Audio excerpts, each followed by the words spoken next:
to your weekly program Bilahdan, the show that brings the softer side of the Arab to your living room.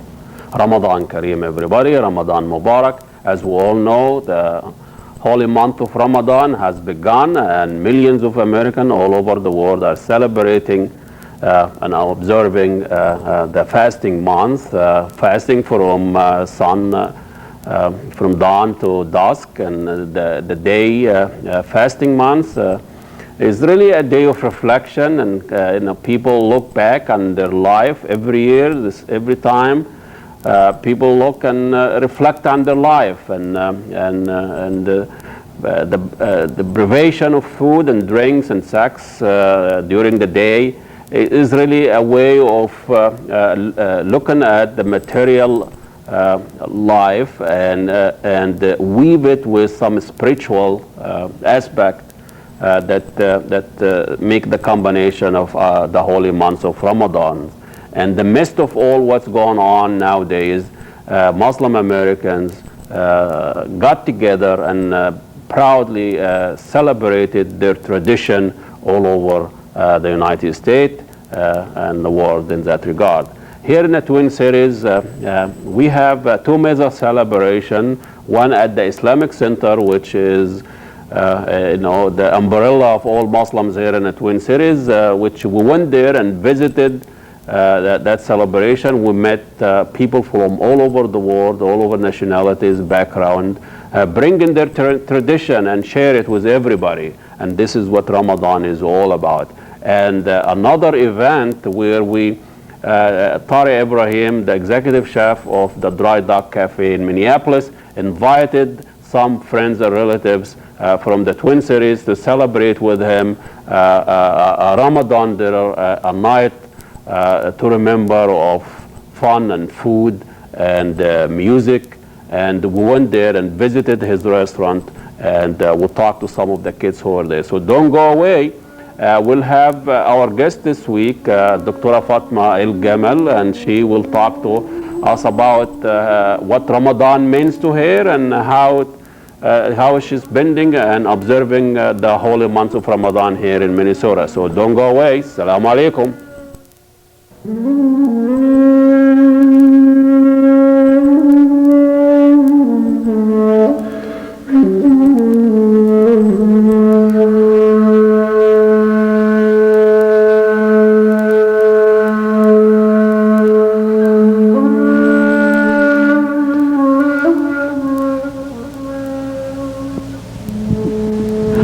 Muslim American in Minnesota have started observing the holy month of Ramadan, a time when Muslim Americans somehow feel special and unapologetically enjoy their tradition. They get together and they celebrate the breaking fast of the long day fasting. We went to the Islamic Center and we watched people from all race, nationality enjoying their Ramadan tradition.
Muslims, non-Muslim, Indian eat that?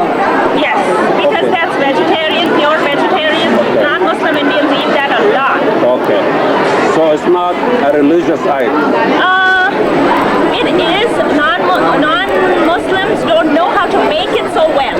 So during Ramadan, the restaurants sell this a lot, so they enjoy it a lot. So the Muslim has like an expertise on it. Exactly. But you don't fight over it. No. I'm just kidding. No. They love that because it's vegetarian. Yeah. Okay, is it my food? Yes, you are eating dahi vada. Don't worry.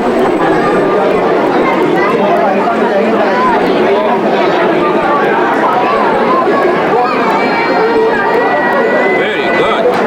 I'm gonna move to India.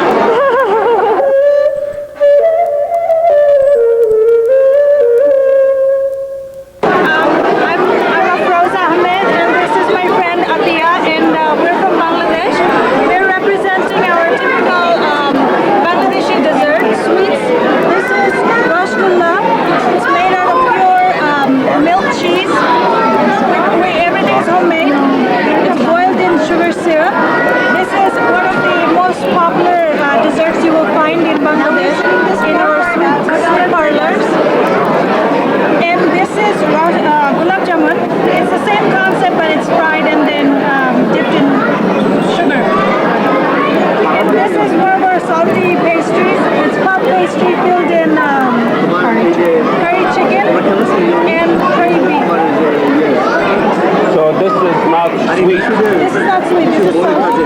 Oh, you said salt. Yes, Yes. you're right. Wonderful. What else? And this is our typical, we call it back home, it's a sweet pastry, but it's a buttercream cake. This is also very popular in Bangladesh. Oh. Would you eat? During Ramadan, you take these items to share. Welcome back, Bilahdan. You've seen Muslim Americans celebrating Ramadan at the Islamic Center. People from all over the places, all over the country, Bangladesh, Pakistan, Egyptian, Palestinian, Arab. And it was local, Native American, African American, brought their tradition food, and everybody celebrated and enjoyed it. Now we're talking about the holy months of Ramadan and the observance of the fasting months. Today we have Dr. Fatma El-Gamal. She is here with us in the Twin Cities, and she is an active member of the community, and she celebrates Ramadan in a very traditional way, and we'll talk to her about how does she celebrate Ramadan. Welcome to Bilahdan, Dr. Fatma.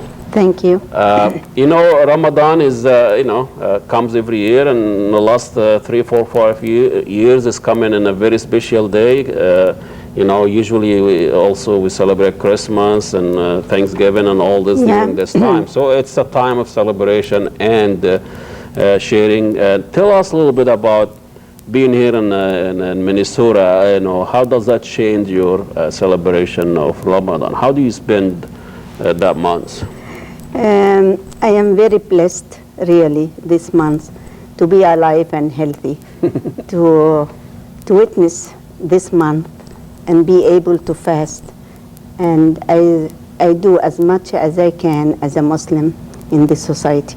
It's really, this month is very important for all Muslims in all over the world.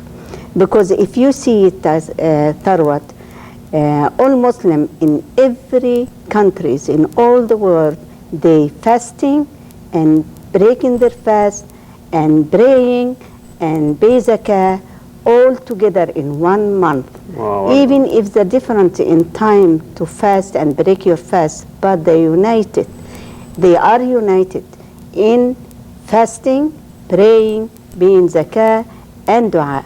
And that is give the whole Muslim society strength and power. A lot of energy. And be proud to be a Muslim.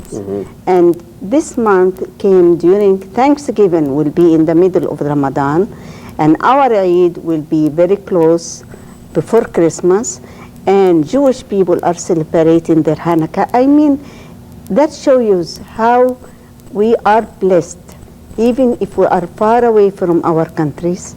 we celebrate with these people, So and let religion- the people knows about us, about this month, the blessed month and the holy month. So really, religion can bring people together. Oh, as, you know, strength the people.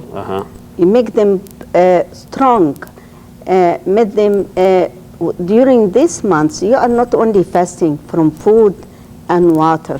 That is the easy way. That is, fasting is spiritually, and for spiritually that you read Quran, and not only reading Quran, you have to understand what you read.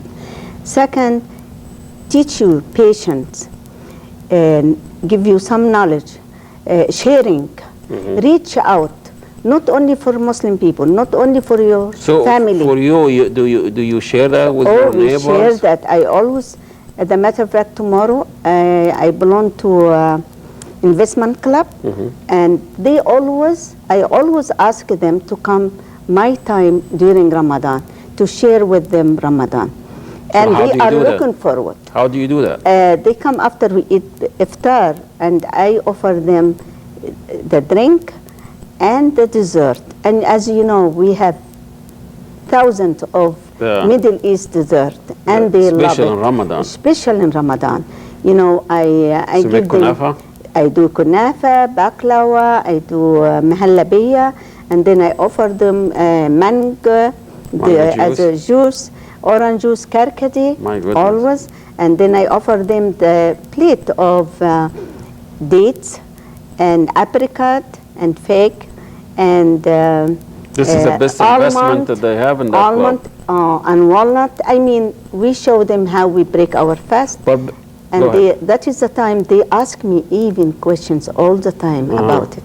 And that is the way So the we time have is show, to share, introduce to introduce tradition. Ramadan and our tradition. But as a you know as a Muslim living in a non-Muslim country predominantly, so you really don't have the luxury where like back home Yeah. in Egypt where No. everybody's celebrating No. the radio, the media, the shops, everybody wherever you look, you see the sign of Ramadan. Yeah. So how do you spend your day of Ramadan? I mean, tell us a typical day that you spend. You know, typical day, if you have a job, we go to work, and then we break our fast. And during work, you know, people in United States here ask, how can you fast the whole month? How you stay all day without food and drink? They don't know that God give us the strength to overcome this physical need. And as a matter of fact, I feel more strong and healthier than before because it's cleansing our body as well. Interesting. It's a cleansing It's cleansing time. our body, our spirit, our soil, and it reach out for other people and let us teach you several things: patient, connection, reaching out not only for immediate family, to your neighbor, to your society, the community you live, and our country back home. Okay. And that is the best way. to show. So you come from work and And then you pray. You have to pray Dhuhr wal Asr, and then before you pray in Maghrib, you have to break your iftar because that is Sunnah on This is the Rasul sunset, sallallahu alaihi wasallam. prayer. That is the sunset, and then you go and pray in Maghrib, and then you come back, and then you eat your iftar. And this month, everyone try to do the best menu for this month. You know, you Special, yeah. collect menu, you share, and it's better to eat with others. I mean, don't eat by yourself. Okay. That is the time. So you invite friends, invite relatives? people, and people invite us. And that is back home. You do that. Yeah. We eat. If you don't be invited, or you invite someone, after that you go and share yeah, sweet, there's always a or friend you to stay go.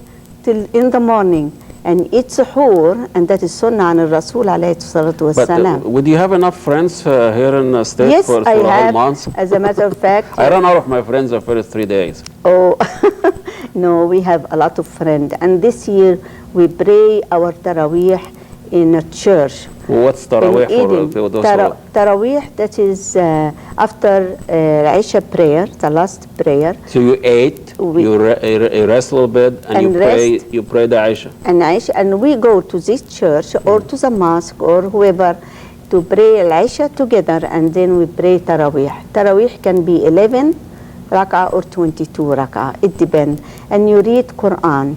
And then if you read Quran, you go back home. If you have the strength to read more Quran, then you sleep, and then you wake up around 4:30. Try to eat something or drink something. That's a suhoor. That is a suhoor. Let's break away, and then we went and visited the Dry Duck Cafe.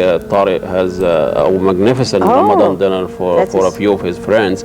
So let's watch that, and then we'll come back back to talk to Dr. Fatma Al-Gamal and about her suhoor and the rest of Ramadan. Don't go away. Assalamu alaikum.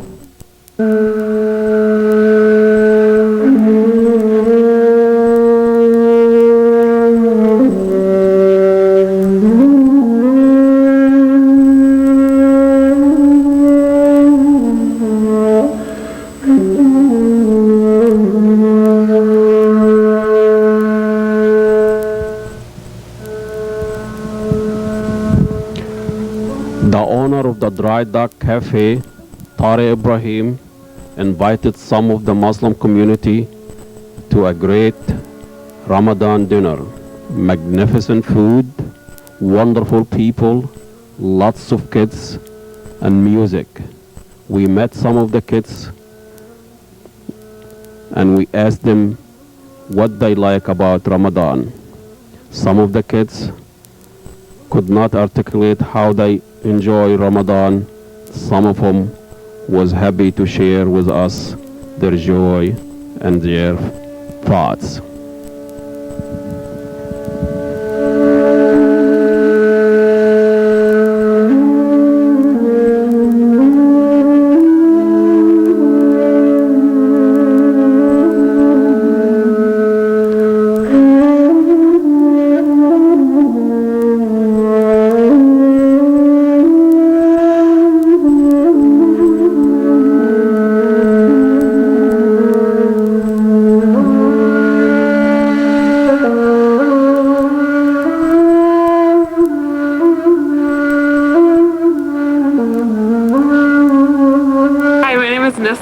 And what I like about Ramadan is getting together with a lot of friends and stuff, and eating and just having a good time.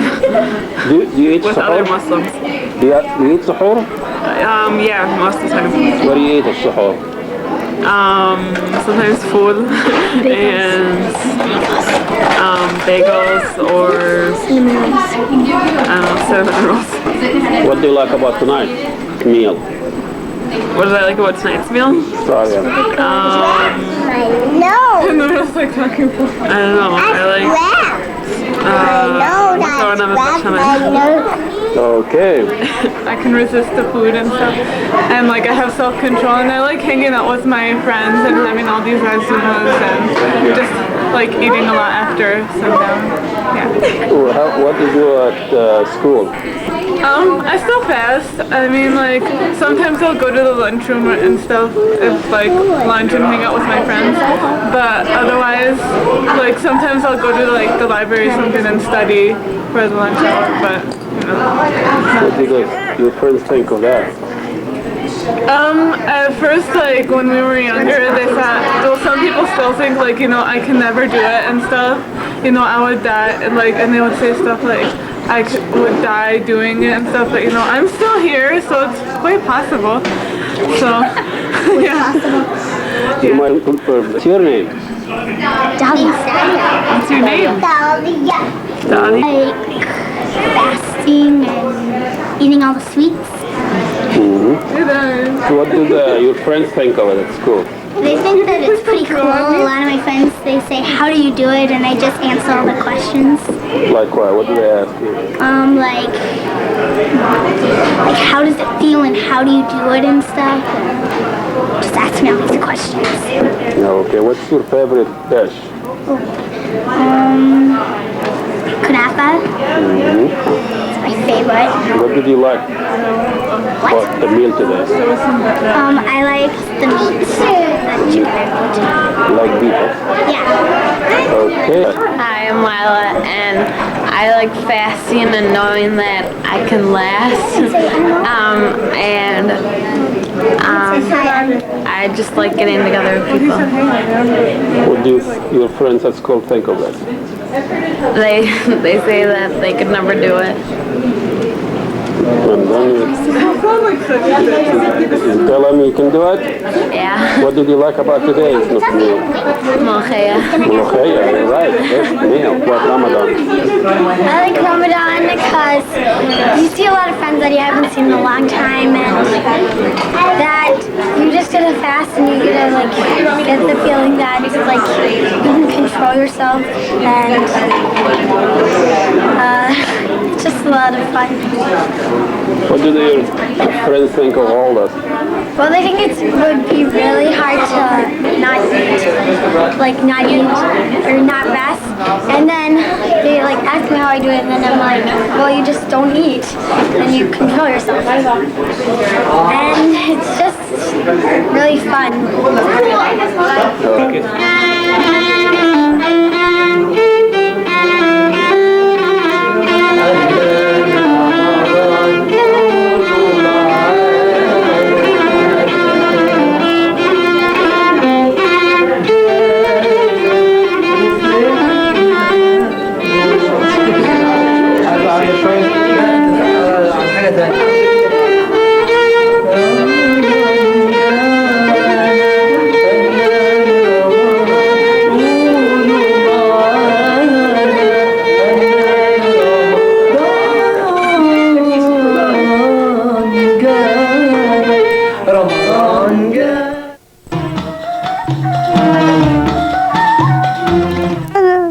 Back to بالأحضان. We're talking to Dr. Fatma Al-Gamal about Ramadan and you know, the tradition. We were talking about, you know, waking up you know, early you know, before dawn. You want to have your last meal in the evenings because you're going to fast the rest of the whole day. So, but it is some, you know, back home they will have the musaharati wake you up, and everybody's waking you up. It's completely different than here. The mosque is screaming at you to wake you up. But here, you know, how do you do it? We don't have, we have, you know, like back home we have a musaharati, which he has a drum, and he come amazing. He remember everyone. Calls you by name? Call you by names. And as a child, I used to remember waiting for him in our balcony to come and see him. Did you make it for him? Because he comes like 1, 2 o'clock in the morning. Yes, we are awake all night. You always fall asleep before he comes. We don't sleep till after prayer, Fajr prayer. Anyhow, and this guy come at the end of Ramadan, and he knows that he works so hard. He works so hard. He's collect his money and cookies. You know, we have a kahk and whatever. He has been waking up for a whole month. Yeah. And as a matter of fact, after iftar, as a child, we used to have fanus, called you know, fanus, like a lantern, and as a lantern, and has a candle. Now this day is was improving. It's with battery. Oh, you know, battery. yes, with battery. And we used to go from door to door, singing Ramadan, Wahawi ya Wahawi, and the people are nice and kind, give us candy. It's like a treat and treat here, you know, on Halloween. Exactly. But better, it has more spiritual attitude. Yes. And after we wake up in the morning, we have to eat something and drink whatever you like, and we pray al-Fajr. Not a heavy meal. Not a heavy, it's a very light, and that is an Rasul sallallahu alaihi wasallam sunnah. Some people like to go all night without anything, but it's healthier to eat something and pray al-Fajr and read Quran. Because subhanahu wa ta'ala قال وقرآن الفجر كان مشهودا. يعني if you read very Quran, special time for reading. Special for reading. And then you can go, if you have time to take a nap, sleep a little bit. If it is not, you go to work. But you know, you go to work here and you're fasting and people having lunch and drinking. Yes. And, how do they, you know, do they watch for that, or do you have some annoying you and eating in front of you? Oh, they don't know. Not like back home. If you are not fasting, you hide yourself to eat. You don't show it. Yeah. Like in here, because they don't know the value out of it, they eat. But it is up to me, because that is a control issue, you know. It's between you and God. Between you and God. It is between you and God in this issue. Second, show you, you know, how to control your desire, you know, your appetites, and how the people, the poor people, feel when you see rich people eating rich and they don't have that. It is an education plus religion. You are mixing, it seems to me in Ramadan, you are mixing, you know, what the material life would be, you know, the pride of that whole day, and also you mix that with spiritual. So it's kind of, it's a wholesome way to it's cleansing the whole human being, in and out. When you know, you have family and you go and visit friends and you know, preparing food and meal, you know, we were taught in the last 12 months wasn't easy on the Muslim community. You've been singled out. Did that play any role at all? Do you feel something special you need to, you know, you need to celebrate? This Ramadan, I think, I feel myself, I like to come forward more and speak about it and be proud to be a Muslim. Don't be shy to be a Muslim and show them the best out of you. How you behave during the Ramadan, because Ramadan is not only for yourself, individual, for the whole society. Community. For the whole community, because it has been bad publicity about Muslim people. They like to kill, they like to fight, they like to cheat, they like to lie. Very negative way. Very negative. And it is the complete opposite. The Muslim people are complete opposite from this. They're big and diverse. So, and we have one like 5 seconds. What is the most you want to say about Ramadan for somebody never heard of it? What do you tell about Ramadan? What it? I like to tell them that is the most blessed month because it's mentioned in our holy book, Quran, several times. And second, that is a month of generosity, kindness. That's more than one thing. More than one thing. It's a lot. Well, thank you so much. Thank you very much. I appreciate you coming here. We're happy. I mean, Ramadan Kareem to everybody and celebration. And we thank you everybody over there. We'll see you next week. Assalamu alaikum. Thank you.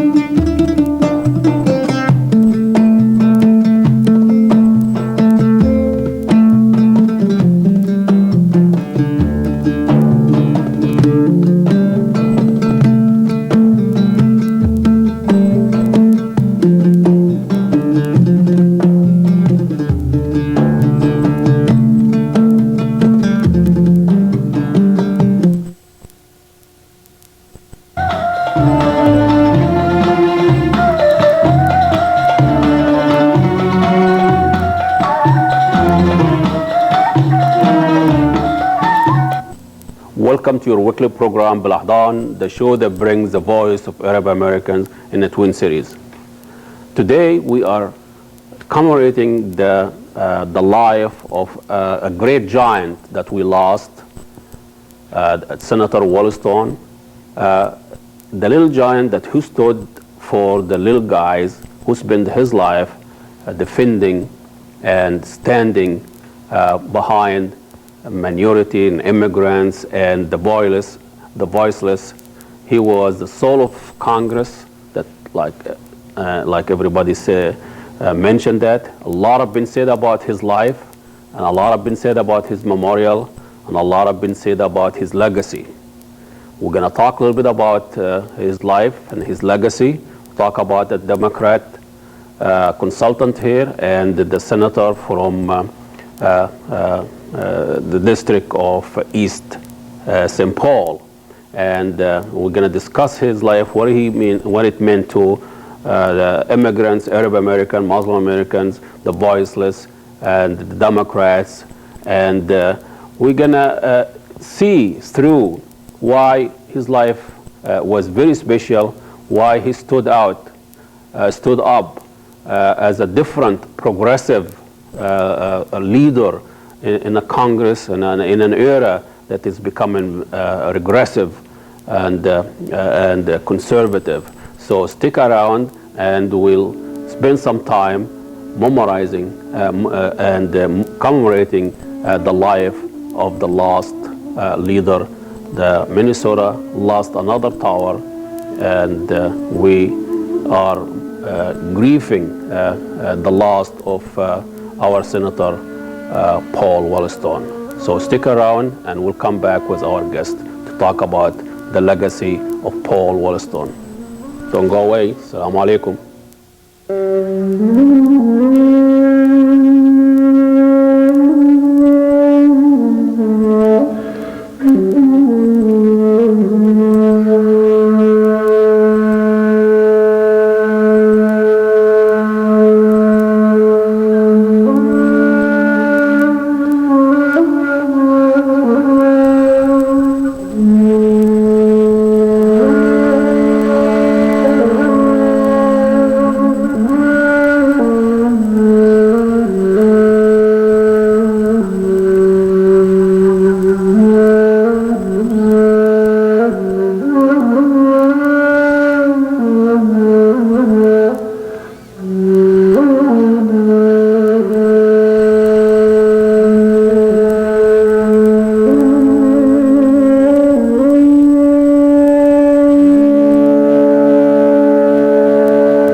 Welcome back, Bil Ahdan. That was the memorial service for Senator Williston at Williams Arena, and more than 20,000 people there. I was there. It was so moving, so exciting. I think a little bit things got out of hand, but then overall, you all the liberal Democrats are a dysfunctional family, but we are real. So today we're going to talk about the legacy of Paul Wellstone, what his role, why he stood out of the crowd, and is he the last liberal as we know them? And we have to tell us about this Bob Meek. He's a political consultant here in Minnesota. Joining us with him is Sam Al, our political consultant here in the area. Welcome, Bob, to Bil Ahdan. Thank you for having me. I know you're very busy nowadays. You've been on shows and really talking about this, and you're kind enough to come and talk to us. I'm very glad to. It has been a very hard time for people who knew Paul and Sheila Wellstone, their daughter Marcia, and the various aides who were killed. And it affected people like a death in the family for many Democrats. A lot of people, millions of people, their life been affected by Paul Wellstone and what he's done. Beside the public figure that we know him, the firing, the chopping the ears, and all these things, you know him more than we do. You got a chance to see him. You worked with him. Tell us a little bit. How did you know him, with the way you know Paul Wellstone? Well, Paul, I first met in 1982. And that year, he was running for the post of state auditor in Minnesota. And it was a relatively minor post. People can't hardly name the name of the auditor in a given year. I didn't even know there's something you run for. But, yeah. You just walk. You are so correct. But Paul had spent years organizing people, cafeteria workers down at his college in Northfield, farmers against farm closings throughout Minnesota, both farm and town people against a big power line that was being built across the state of Minnesota. And in doing all of this, Paul, just more and more people just came to him and saw him as a bright light, and someone who could really involve people in the political process. And so he decided to run for auditor, walked into the DFL convention. Not many of the real establishment Democrats knew who he was. He got up, he gave a tremendous speech. He brought the House down. No one, again, didn't know who Paul Wellstone was. So, where did all this come from? His upbringing, his background, his education? I know he's a son of immigrants like a lot of millions of people. He often refers to that as the source of strength. His parents were immigrants and from Russia, and I believe in that he found a lot of strength and wonder that, boy, this is a great country. And we need to make it so. Make it better. Yes. How about, is he a product of the 60s, or he just, there was an element over that, or just him was unique? He was raised in the Virginia area, and then he was teaching in North Carolina and beginning to raise his family there. So he certainly knew a lot about, and this was all during the 60s roughly, when you had our civil rights struggles occurring. And so he saw that kind of protest work and that kind of activity. And then he came here to Minnesota, settled in Northfield to be a college political science professor, a full PhD, a doctor of terms he never used in public. But you're right. Yeah, he did very wild to know this. No, because he was the guy who gave, in the T-shirt, who gave the good speeches.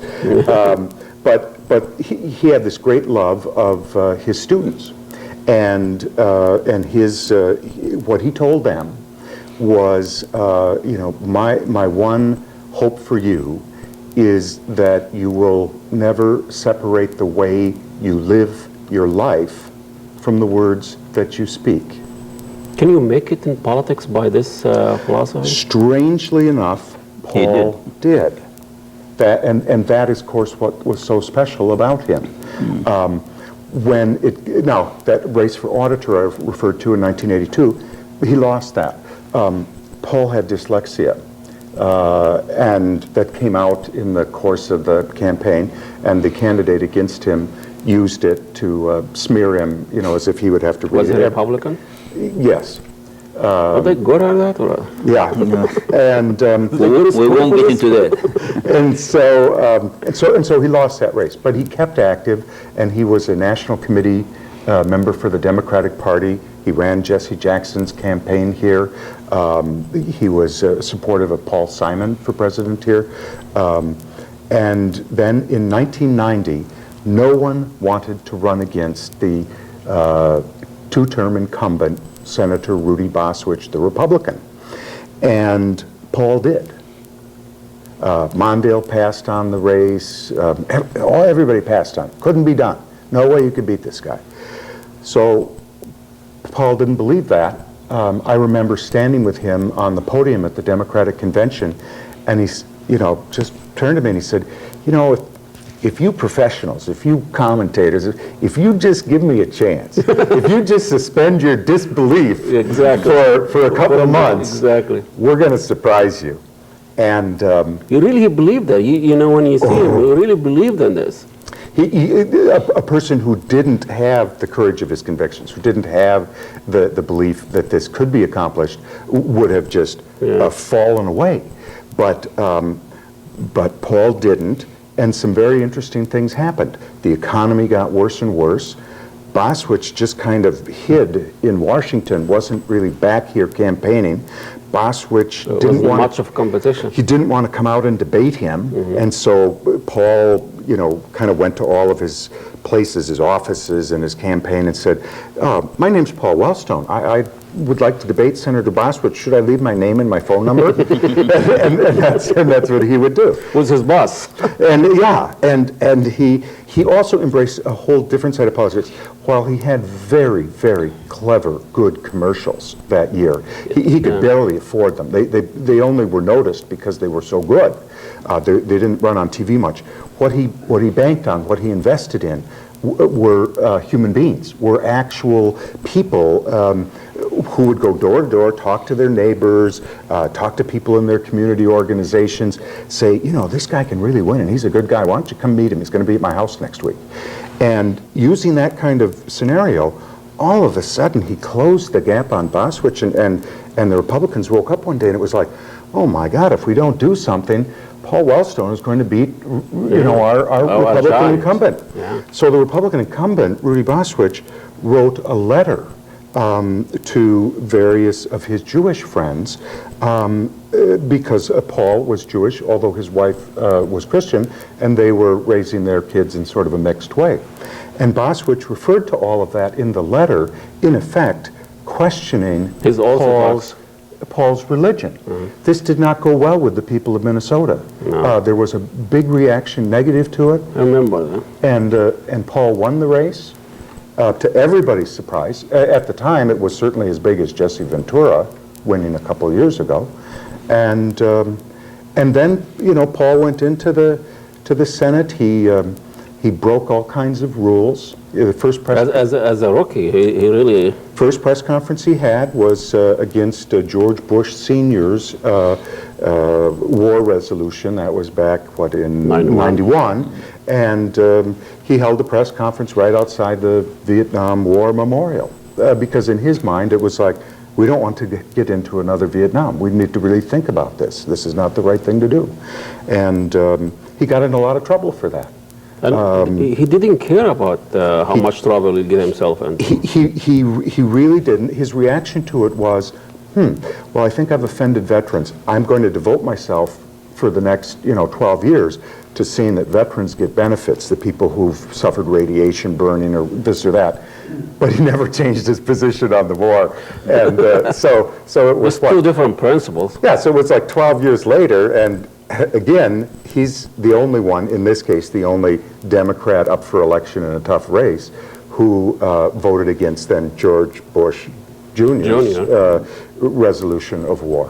Islam, Paul Wellstone probably was the only Jew who can come to the Islamic Center with open heart and open mind. How did it play out in the Islamic community? You know, have him. I know he was, you know, welcomed in that community. Yeah, I think his loss really was a rude awakening to many Muslims. Realized that they really lost a good friend. And actually tonight we are having a memorial service at the Islamic Center there in Fridley. You are welcome to it, Bob. And this is unusual. Although he's Jewish and the Muslims probably have their problem with some elements of the Jewish entity, but they really realized that this was a genuine man who was a friend of the vulnerable, and Muslims have been feeling vulnerable of late. Well, let's break away for a few minutes, so we'll come back. We'll talk about his last memorial service and the backlash, and a lot of talking about it. So break for a few minutes. We'll come back with Bob and Isam. Don't go away. Assalamu alaikum.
Back with Bob Meek, a political consultant, and Isam Al. We're talking about the loss of Paul Wellstone, and we're talking about Bob about the memorial service that was Hazim Williams, and a lot of backlash. I was there, probably you were there, and you know, tons of people there, mixed race.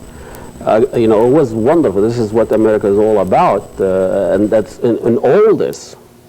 a few minutes where people get carried away, it's just overshadowed this wonderful event. Let me try it for you this way. That evening I went to the memorial wall at the campaign headquarters, and that was very moving. And if I had gotten there at 4 o'clock, I might have gotten into the memorial, but I didn't, so I watched it on television. Here's the problem. In America, the average person spends about 10 minutes a month thinking about politics. 10 minutes. That's what my best pollster friends tell me. Now, they might think a little more about how bad their health maintenance organization is, but they don't necessarily connect it into the members of Congress or something. Yeah. So remember, 10 minutes a month on politics, that's the average. Certainly there's higher and lower, but that's the average. Now, all of a sudden, all 3 of the major stations in the Twin Cities have 3.5 hours of liberal politics on. I mean, it just so happens that all the people, aside from the pilots, but I mean the senator, his wife, his daughter, and the 3 aides, they happen to all be liberals. Well, of course, the memorials reflected on a lot of their life, a lot of liberal causes. It has, I'm told that it has greatly upset the independent, the sort of the general non-political people who sort of were forced into watching this. Well, if this is the case, there was a private memorial that the public was invited, and as you say, this is a liberal. A friend of mine who used to be a teacher described that reaction for me as that's something I would have expected more from my junior high kids. Yeah. But indeed, and unfortunately, too many people sort of have bought into this notion. I mean, I think it was up to the TV channels to decide what they wanted to air, what they didn't want to air. Just quit. All the things at the memorial service, those were all chosen by the individual members. Yeah. One family said, I would like you to speak for my dead, deceased one. Another family said, I'd like you to speak. And the other criticism that I think is so bad, a couple people I thought really went off the deep end, and they called it shameful and blah, blah. Well, I've never lost 6 dear friends in a plane crash. I can't imagine what grief a person would have, but the people who study that say, well, you go through stages of shock and anger. And I think when some of those speakers were up there, they were They reflect that. In that deep grief. Very quick, we only have 30 seconds here. You think that backlash will affect the outcome? Well, I think in politics, people would milk every situation to the hilt. So of course, the Republicans are milking that fiasco, to their advantage, and of course, some speakers try to milk the situation. Take advantage of it. And we're hoping they forgot about it next Tuesday. Yeah. Thank you so much, Bob, for coming. Thank you, Assam. I will conclude our show, and we'll see you next week. And Assalamu alaikum.